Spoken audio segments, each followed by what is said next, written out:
At some point in your 30s, you stop running for trophies and start searching for peace. Not because you've given up, but because you've finally woken up. This is a story of one man who stepped down from the fast lane. Not to fall behind, but to return to what truly matters. The year he fell from the top. At 35, Chen Tao believed he was finally living the dream. Top university graduate, high-paying corporate job, a sleek apartment, a fast-paced life. Everyone said he was going places, and he was, just not where he thought. He ran hard, spoke little, and tried to stay humble but sharp. But when his mother had a sudden stroke and he rushed home too late, something broke. He sat alone in the hospital corridor, work emails still flashing on his screen. And for the first time, he heard silence louder than success. That night, Laozi's words came to him.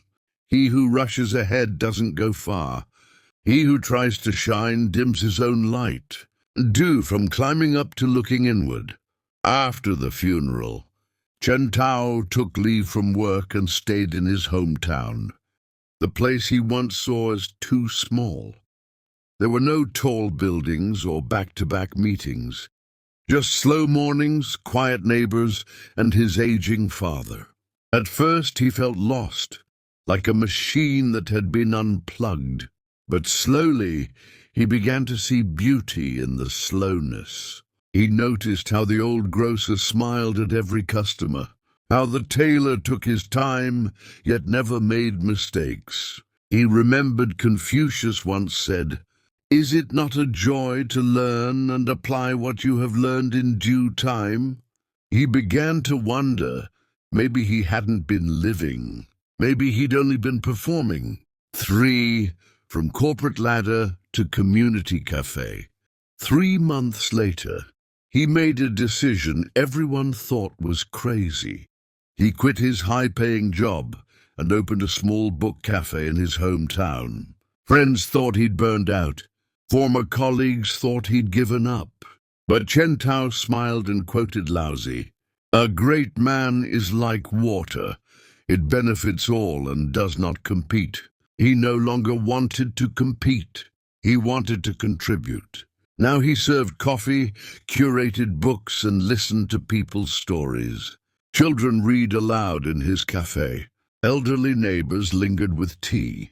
Strangers found warmth between pages. There were no KPIs, no annual reviews, but there was peace and purpose. The shift from proving to becoming. At 35, Chen Tao didn't collapse.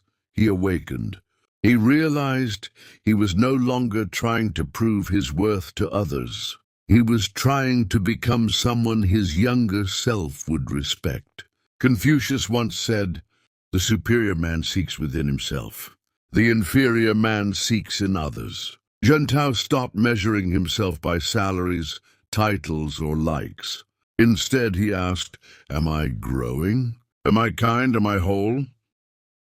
Conclusion. A higher kind of return. Many people fear 35 as the age when they must have it all. But Laozi reminds us, to attain knowledge, add things every day. To attain wisdom, remove things every day. Chen Tao didn't fall behind. He simply stepped off the crowded path to walk a road that felt real. True success is not climbing higher, but remembering who you are beneath the noise. This was his dimensional return. From hustle to harmony, from ambition to authenticity, from proving his worth to living it.